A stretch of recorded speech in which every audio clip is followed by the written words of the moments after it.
Eu queria, irmãos, convidar a atenção dos irmãos, antes da leitura que nós iremos fazer no texto base da nossa reflexão nessa noite, que se encontra em Miqueias. Mas antes de abrir Miqueias, eu quero te convidar para abrir em Jeremias capítulo 26. Jeremias 26, o verso 18 e o verso 19. Nós estamos no mês da Reforma Protestante e a reforma promovida pelo profeta Miqueias teve repercussão. Então quero convidar o irmão, a irmã, a abrir a Bíblia lá em Jeremias, no capítulo 26, no verso 18 ao verso 19, mesmo assentados como os irmãos se encontram. Convido a atenção dos irmãos para a leitura do texto que eu farei. O texto também está na tela. Diz assim o texto, profeta Jeremias: Miqueias, o morastita, profetizou nos dias de Ezequias, rei de Judá, e falou a todo o povo de Judá, dizendo: assim disse o Senhor dos exércitos, Sião será lavrada como um campo, Jerusalém se tornará em montões de ruínas, e o monte do templo numa colina coberta de mato. Mataram-no acaso Ezequias, rei de Judá, e todo Judá? Antes, não temeu este ao Senhor, não implorou o favor do Senhor, e o Senhor não se arrependeu do mal que falara contra eles? E traríamos nós tão grande mal sobre a nossa alma? Miqueias foi esse profeta que se levantou no tempo de Ezequias. E nós vamos abrir agora, Miqueias, capítulo 6. Miqueias, capítulo 6, no capítulo, a partir do versículo 1, até o verso 8. Eu convido então a sua atenção para o texto que servirá de base da nossa reflexão nessa noite. Miqueias, capítulo 6. Todos acharam? Amém? Diz o texto: ouvi agora o que diz o Senhor, levanta-te, defende a tua causa perante os montes, e ouçam os outeiros a tua voz. Ouvi, montes, a controvérsia do Senhor, e vós, duráveis fundamentos da terra, porque o Senhor tem controvérsia com o seu povo, e com Israel entrará em juízo. Povo meu, que te tenho feito, e com que te enfadei? Responde-me, pois te fiz sair da terra do Egito, e da casa da servidão te remi, e enviei adiante de ti Moisés, Arão e Miriam. Povo meu, lembra-te agora do que maquinou Balaque, rei de Moabe, e o que lhe respondeu Balaão, filho de Beó, e do que aconteceu desde Sitim até Gilgal, para que conheças os atos de justiça do Senhor. Com que me apresentarei ao Senhor, e me inclinarei ante o Deus excelso? Virei perante Ele com holocaustos, com bezerros de um ano. Agradar-se-á o Senhor de milhares de carneiro, de 10.000 ribeiros de azeite.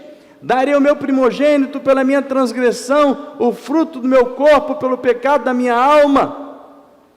Ele te declarou, ó homem, o que é bom, e o que é o que o Senhor pede de ti, que pratiques a justiça, e ames a misericórdia, e andes humildemente com o teu Deus. Com o teu Deus. Eu quero refletir na noite de hoje, irmãos, acerca do tema: Deus não desiste do seu povo. Deus não desiste do seu povo. Em primeiro lugar, quem é Miqueias? Quem é este homem cujo ministério profético tem uma tremenda repercussão em meio ao povo? A reforma conduzida por Ezequias, a partir do ministério profético desse homem. Miqueias. E eu convido a gente colocar ali a transparência. Deus não desiste do seu povo. Está longe ali, mas eu vou traduzir para os irmãos. O homem, o ser humano, o profeta, Miqueias. O seu nome, Micaia, significava quem é como Yahvé.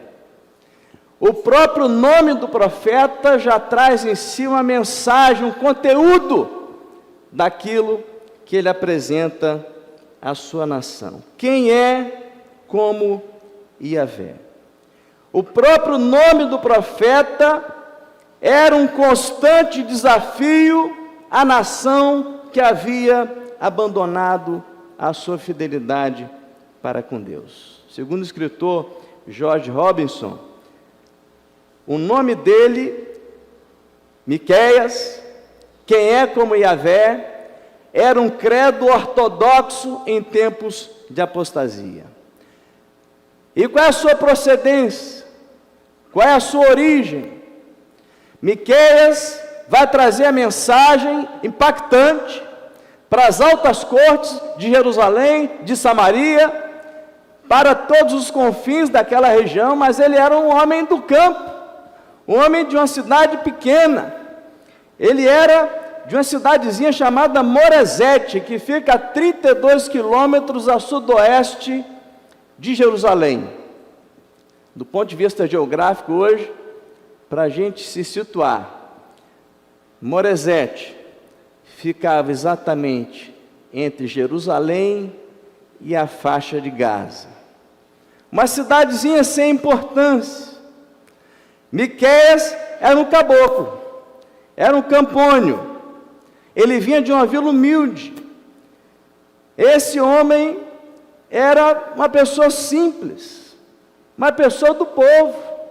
Ele era uma pessoa, diferentemente de Isaías, que transitava nos palácios. Isaías era um profeta palaciano. Miqueias tem a sua origem no campo, na roça, longe da realidade das grandes cidades, mas exerce seu ministério nas grandes cidades, especialmente Jerusalém e Samaria. A personalidade do profeta, se a gente abrir em Miqueias, capítulo 3, verso 8, ela está dizendo: eu estou cheio do poder do Espírito do Senhor, cheio de juízo e de força, para declarar a Jacó a sua transgressão e a Israel o seu pecado. Miqueias profetizou num tempo de muitos falsos profetas. Estava assim, de falso profeta, dizendo: está tudo bem, quando não estava nada bem. O estilo do profeta, a linguagem de Miqueias é reconhecida, admirada. A sua poesia, a sua literatura. Embora um caboclo de origem simples, humilde, ele foi um grande profeta, exercendo o seu ministério na cidade. Os contemporâneos do profeta, Miqueias foi contemporâneo de Amós, de Oséias e também de Isaías. Estudiosos dizem que ele denunciou a injustiça social como Amós, mas tinha um coração amoroso como o profeta Oséias. E as semelhanças entre Miqueias e Isaías são dignas de nota. Os dois profetizaram acerca da invasão da Assíria sobre Judá. Os dois profetizaram acerca do livramento de Judá, a Síria não prevaleceria. Os dois também anunciaram a inutilidade de uma religião meramente formal, meramente ritual. E os dois também anunciavam o que Deus esperava do povo. Outra particularidade, tanto Isaías quanto Miqueias preveem a vinda do Messias. Isaías previu a vinda do Messias nascendo de uma virgem.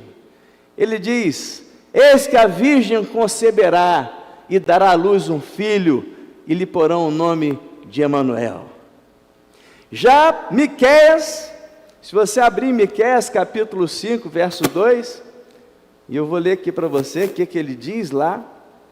Miqueias diz o seguinte: tu, Belém Efrata, pequena demais para figurar como grupo de milhares de Judá, de ti me sairá o que há de reinar em Israel, e cujas origens são desde os tempos antigos, desde os dias da eternidade. Miqueias foi o profeta que previu exatamente a cidade onde nasceria o Messias. Ele prevê a vinda do Messias, e Jesus nasce na vila de Belém, conforme profetizou o profeta Miqueias. Miqueias e Isaías também anunciam e profetizam o livramento de Judá, precedido de arrependimento. Mas eu queria, irmãos, refletir com todos na noite de hoje acerca desse tema. Em primeiro lugar, nós assistimos à leitura aqui de uma cena, de uma espécie de um tribunal cósmico. Deus entrando em juízo com o seu povo. E Deus começa a arrazoar. Deus se apresenta aqui nesse tribunal como sendo a vítima, e ao mesmo tempo Ele é o promotor que traz a acusação, e Ele mesmo é o juiz. E Deus requer a presença das suas testemunhas, dos fundamentos da terra, dos montes, de todo o cosmos. E Ele entra nessa sala das sessões, por assim dizer, na sala do julgamento, na sala do tribunal, e Ele se apresenta dessa forma. Deus foi a vítima de uma aliança que foi quebrada, a grande vítima. E Ele, como promotor, Ele chama o réu. E aquele povo tinha quebrado todos os seus vínculos, seus compromissos com Deus. Aquele povo tinha quebrado as duas tábuas da lei. A tábua que manda a gente amar a Deus, e a tábua do compromisso na horizontalidade, que manda a gente amar o próximo. O réu é chamado ao tribunal, e é oferecido ao réu uma ampla defesa. E Deus diz: levanta-te, defende a tua causa, responde-me. E um silêncio sepulcral é tomado naquele ambiente. A culpa do réu é notória. O povo que tinha sido cuidado, tinha sido amado, tinha sido liberto, tinha sido protegido, tinha sido abençoado por Deus, esse mesmo povo voltou as costas para Deus, num gesto de gritante ingratidão. Deus havia suscitado para esse povo a libertação do Egito. Deus havia preparado líderes para conduzir aquele povo, Moisés, Arão, Miriam. Deus havia provido aquele povo de uma herança, a terra prometida. Deus só fizera o bem ao povo. O êxodo, os líderes, a transformação dos males em bens. Deus guiou o povo até ali.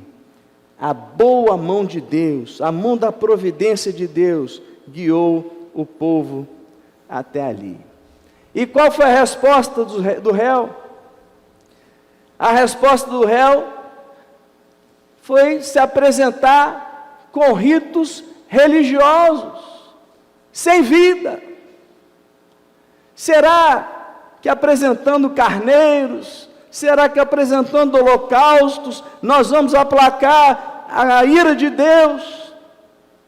O escritor Crabtree, ele diz que esses ritos religiosos sem vida, não agradam a Deus e nem ao espírito do homem. Quanto devemos pagar a Deus para nos justificar perante Ele? Nós que violamos essa aliança com o Senhor. Será que Deus está interessado no tamanho da nossa oferta? Será que ao trazermos aqui o gasofilácio, nós vamos estar nos justificando diante de Deus? Será que é isso que Deus quer de nós? Deus não quer coreografia do seu povo. Deus quer um coração quebrantado. E a resposta de Deus, no verso 8 que nós lemos aí, diz assim: Ele te declarou, ó homem, o que é bom e o que o Senhor pede de ti, que pratiques a justiça e ames a misericórdia e andes humildemente com o teu Deus. Deus quer a prática da justiça. Não basta conhecer a justiça, é preciso praticá-la. Cristianismo é vida, já dizia o pastor Pedro aqui no púlpito dessa igreja há muitos anos. Devemos ser sinceros com nós mesmos, devemos ser sinceros com Deus, devemos ser sinceros com as nossas obrigações civis e econômicas, em todas as outras relações com os seres humanos. O teólogo Sabatier, ele vai dizer uma expressão: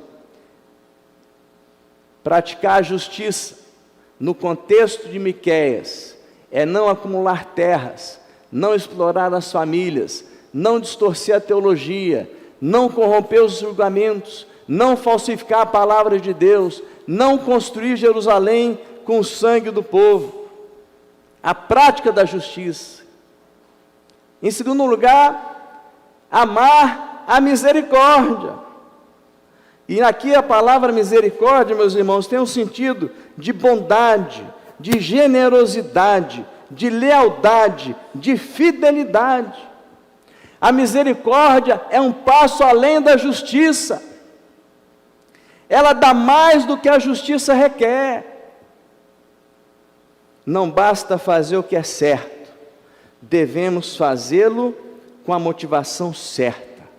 Não devemos obedecer sem misericórdia, devemos obedecer de todo o coração, porque obedecer sem amor é legalismo, é puro legalismo. E aí, um outro autor, também muito conhecido, da igreja, pastor Hernandes Dias Lopes, ele, sobre a misericórdia, sobre amar a misericórdia. Amar a misericórdia é defender o fraco, o pobre, o desprovido, o humilde, aquele que não tem vez nem voz, numa sociedade que privilegia os poderosos. Esse era o contexto de vida do profeta Miqueias. Em terceiro e último lugar, andar humildemente com o teu Deus. Esse andar humildemente com Deus, com o teu Deus, traz a ideia, irmãos, de uma aproximação modesta, com decoro, traz a ideia de curvar-se para andar com Deus. As duas primeiras instruções tratam a respeito da nossa relação com as pessoas. Nesta aqui fala da nossa relação com Deus. As duas primeiras falam da segunda tábua da lei, mas esta fala da primeira tábua da lei. Nós só podemos praticar a justiça e amar a misericórdia se nós andarmos com Deus. O escritor Peisker, ele diz: só seremos humanos se reconhecermos que estamos debaixo da autoridade de Deus. Este triplo mandamento, meus irmãos, de praticar a justiça, amar a misericórdia e andar humildemente com o nosso Deus, esse triplo mandamento, ele não pode ser desmembrado. Não pode ser desmembrado. Porque é possível você ser severo na justiça sem misericórdia. Você também pode ter misericórdia, pode haver misericórdia sem justiça. Mas a exigência aqui no texto é clara. Nós temos que ter uma vida certa com Deus e uma vida certa com as pessoas. Mas o profeta vai denunciar aquele tempo, vai denunciar as riquezas mal adquiridas, vai denunciar a corrupção no comércio, vai denunciar a violência contra os pobres, vai denunciar o crime da mentira. Eu estive lendo ontem e anteontem, na leitura diária que a gente faz, e tem um acompanhamento. Ontem foi Apocalipse 22, anteontem Apocalipse 21, e o apóstolo João, autor do livro de Apocalipse, nesses 2 capítulos, ele fecha a questão que os mentirosos não herdarão o reino de Deus. A mentira, aquele que pratica a mentira, não herdará o reino de Deus. Nós temos que ser criteriosos naquilo que a gente vai falar, naquilo que a gente vai compartilhar, porque será muito decepcionante a pessoa ter a porta fechada para a mentira que recebeu do outro e que passou adiante. Devemos ser criteriosos e compartilhar apenas a verdade. Os mentirosos não herdarão o reino de Deus. Mas, em segundo lugar, não apenas Deus entra em juízo com o seu povo, mas, em segundo lugar, Deus trata com seriedade o pecado do seu povo. Deus trata com seriedade o pecado do seu povo. E aí eu trago também o profeta Miqueias, no capítulo 3, no verso 11. E eu quero fazer questão de fazer essa leitura. Esse era o tempo de Miqueias. Os seus cabeças dão as sentenças por suborno. Os seus sacerdotes ensinam por interesse. E os seus profetas adivinham por dinheiro.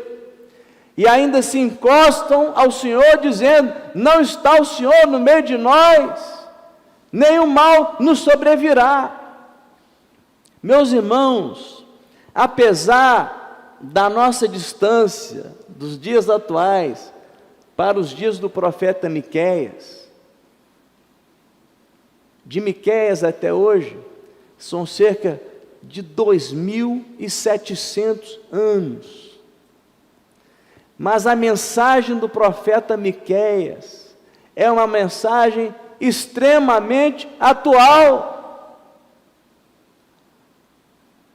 Os seus cabeças dão as sentenças por suborno. Parece que ele está fazendo a leitura dos dias de hoje. Miqueias ergueu sua voz contra os pecados da cidade de Jerusalém e Samaria. Miqueias anuncia o julgamento iminente por causa da violência, da injustiça social e de uma religiosidade fingida. Miqueias denunciou a opressão dos pobres pelos ricos. Miqueias desmascarou os profetas da conveniência e apontou a disfarçatez desses profetas que se vendiam por dinheiro. E Miqueias anuncia que o pecado traz o juízo de Deus. O profeta faz um apelo pelo arrependimento. Ele faz o doloroso diagnóstico. Ele aponta as cidades como sendo reduto do pecado. A sua origem camponesa, a sua origem simples, não impede que ele seja uma voz altaneira na grande cidade de Jerusalém. ele não fica acanhado na cidade, ele denuncia a corrupção da liderança da cidade e anuncia que a decadência moral da cidade antecipa o seu desastre.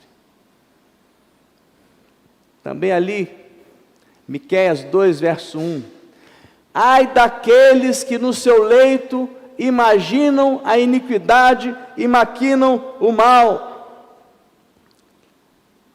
Miqueias, ele anuncia, ele condena a prática da injustiça, a prática injusta.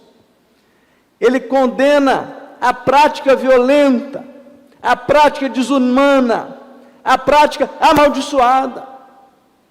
E ele vai dizer que Deus não tem compromisso com as loucuras praticadas pelo seu próprio povo. O povo da aliança estava destruindo seus próprios irmãos, estava oprimindo a seus irmãos de forma cruel.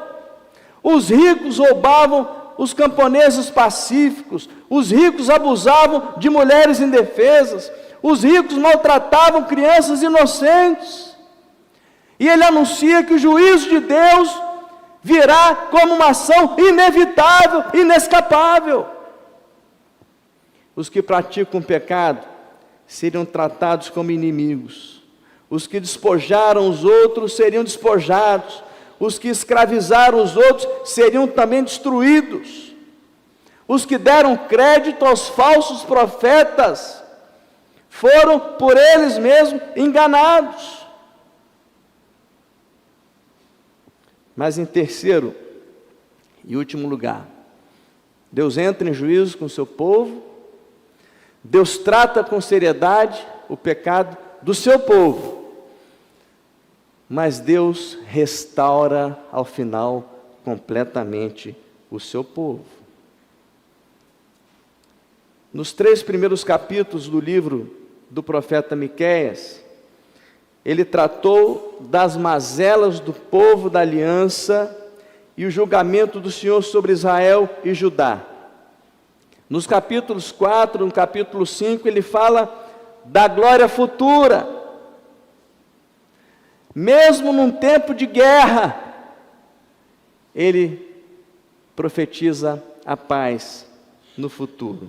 Ele profetiza a paz entre as nações.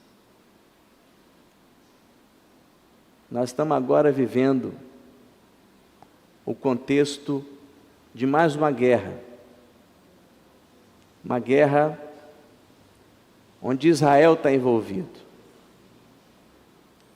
Mas eu quero dizer aos irmãos que a profecia não fala de Israel enquanto nação localizada no espaço geográfico, físico. A profecia fala do Israel espiritual de Deus, espalhado em todas as nações.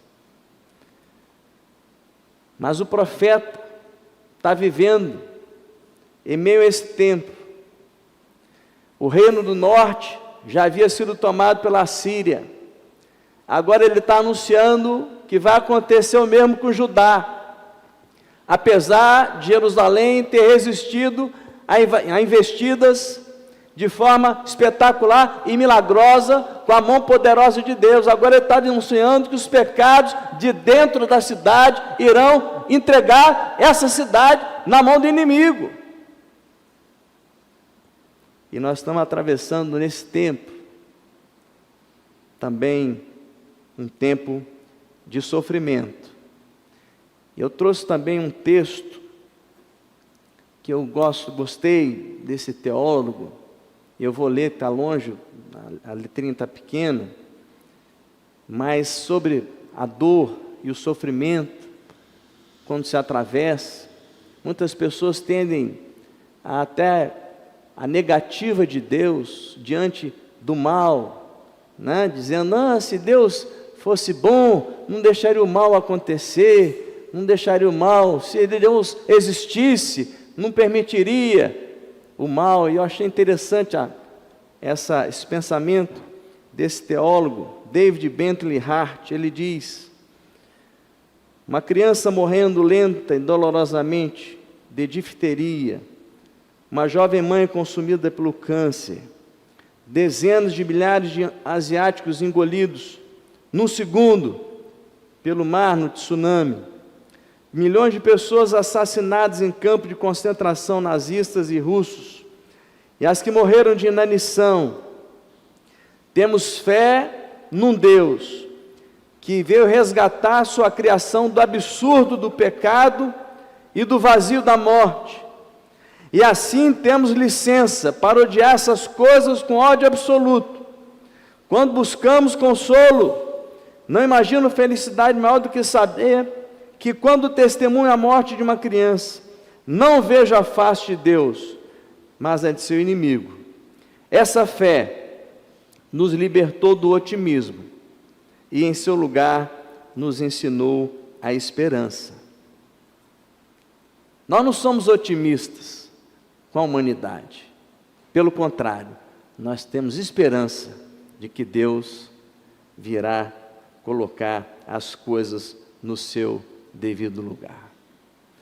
O profeta Miqueias prevê o retorno de Judá.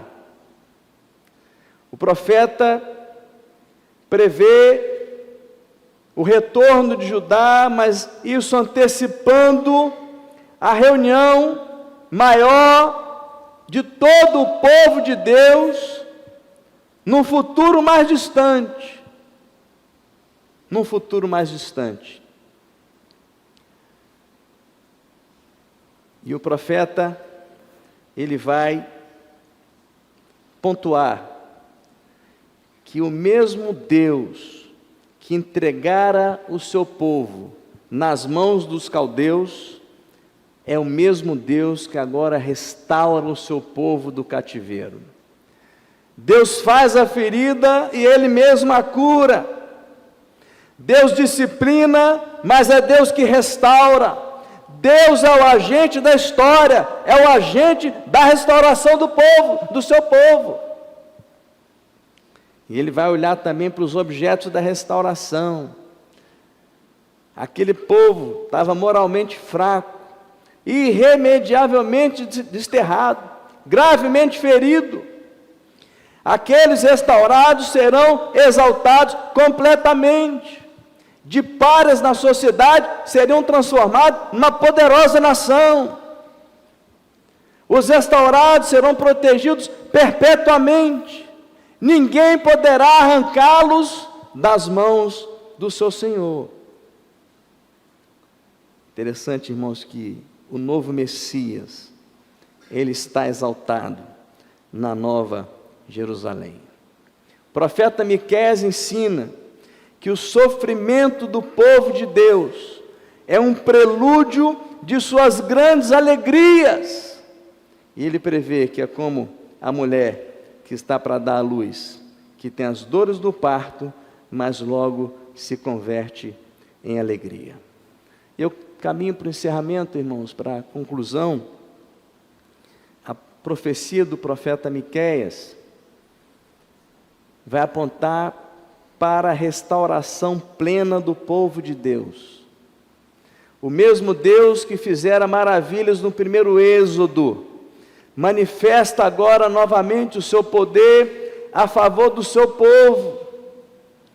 Deus continua sendo o libertador do seu povo.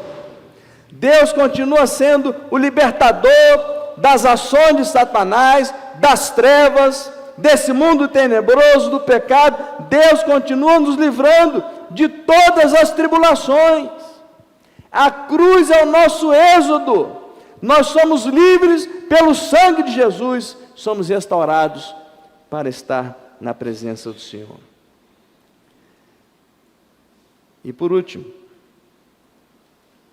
a derrota dos inimigos do povo de Deus. E eu quero chamar a atenção dos irmãos para o capítulo 7 do profeta Miqueias, especialmente no verso 16 em diante, já caminhando no finalzinho do livro do profeta Miqueias. Miqueias 7, verso 16. As nações verão isso e se envergonharão de todo o seu poder, porão a mão sobre a boca e os seus ouvidos ficarão surdos. Há um misto de confusão e embaraço. Os inimigos de Deus aqui ficando perplexos ao ver o triunfo do povo de Deus. E o verso 18 e o verso 19, para encerrar. Quem, ó Deus, é semelhante a ti, que perdoas a iniquidade e te esqueces da transgressão do restante da tua herança? O Senhor não retém a sua ira para sempre, porque tem prazer na misericórdia. Tornará a ter compaixão de nós, pisará aos pés as nossas iniquidades e lançará todos os nossos pecados nas profundezas do mar. Eu quero finalizar ali algumas aplicações práticas. Tome posse da misericórdia de Deus em seu favor. Você vive lutas, você vive momentos difíceis, mas tome posse do perdão que Deus te dá em Cristo Jesus. Viva na perspectiva do céu. Deus tem cuidado de nós. Não dê as costas para Deus. Faça o que é justo, mesmo que lhe custe um preço alto. Faça o que é justo, pratique a justiça. Faça algo de bom para o seu próximo. Nessa semana, ame a misericórdia, como Deus requer de nós. E entregue a Deus o seu coração.